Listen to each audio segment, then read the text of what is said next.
Amincin Allah shi tabbata a gare ku da rahamarsa da albarkansa.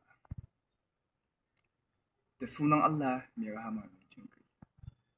Ya Allah, muna roƙonka duk addu'an da zan yi za ku ji ina sa min jaye ina ce muna saboda ba ni kaɗai ba duk abin da ka so ma kanka ka so ma ɗan uwanka.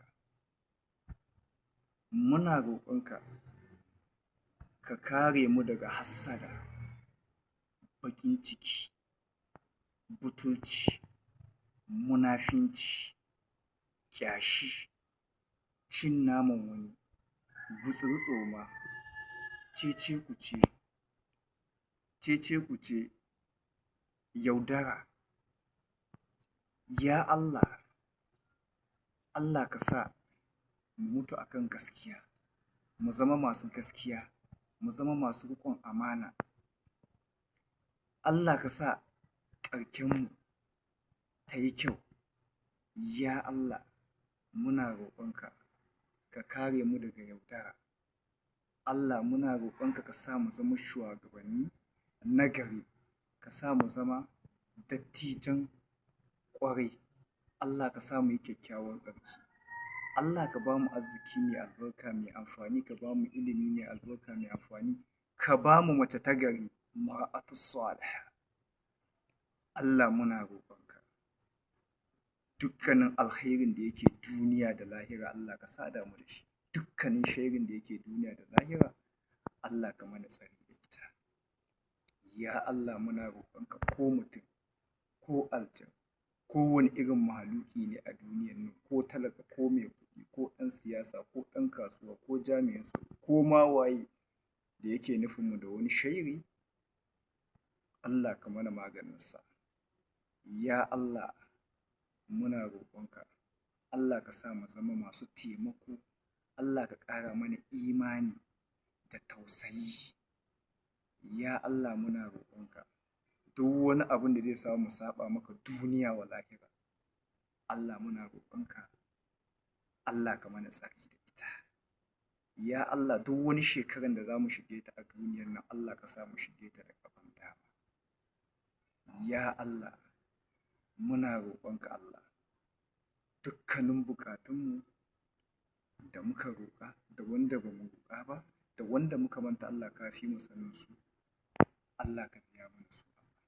Ya Allah, ka mana arzikin jama'a, ƙasa-ƙasa, jiha-jiha, local government, ƙauye-ƙauye.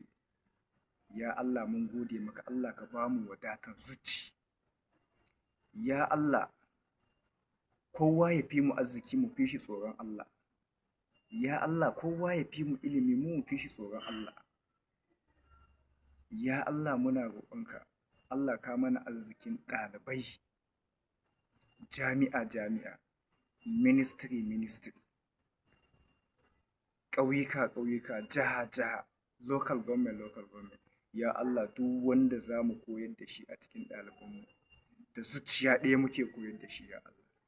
Ya Allah, duk wanda ya nemi ya ci amananmu ko a cikin ɗalibanmu ko a cikin 'yan uwanmu ko ma a cikin wane ne, ya Allah ka mana maganin shi. Ya Allah, duk wanda ya taimake mu ko a cikin ɗalibanmu ko a cikin 'yan uwanmu ko ma a cikin waye ne Allah ka taimake shi. Ya Allah muna roƙonka Allah ka ƙara mana ɗaukaka. Allah ka kare mu da kariyanka, ka tsare mu da tsarinka, ka biya mana dukkanin buƙatunmu ya Allah. Kai ne madogaranmu Allah. Duk wanda za mu taimaka a duniya za mu taimake shi ne saboda kai kaɗai, ba saboda wani nashi ya taimaka mana ba, kuma ba saboda wani ba, saboda kai kaɗai. Saboda babu wanda yake taimaka mana a duniya in ba kai ba. Kai kaɗai ne Ubangijin sammai da ƙasai. Lillahi mulku samawati wal ard. Allah ka taimake mu da taimakonka, ka agaza mu da agajinka, ka tallafa mana da tallafinka. Allah ka taimake mu. Ya Allah, ka biya mana dukkanin buƙatunmu na alheri. Ya Allah, wannan ƙasar namu da muke cikinta, ko talaka ko mai kuɗi ko ma wani mahaluki ne a duniyan nan, da yake neman rashin cin gaban ƙasarmu, Allah ka mana maganin shi kowa shi. Allah ka sa mu yi kyakkyawan ƙarshe. Allah ka sa mu dace.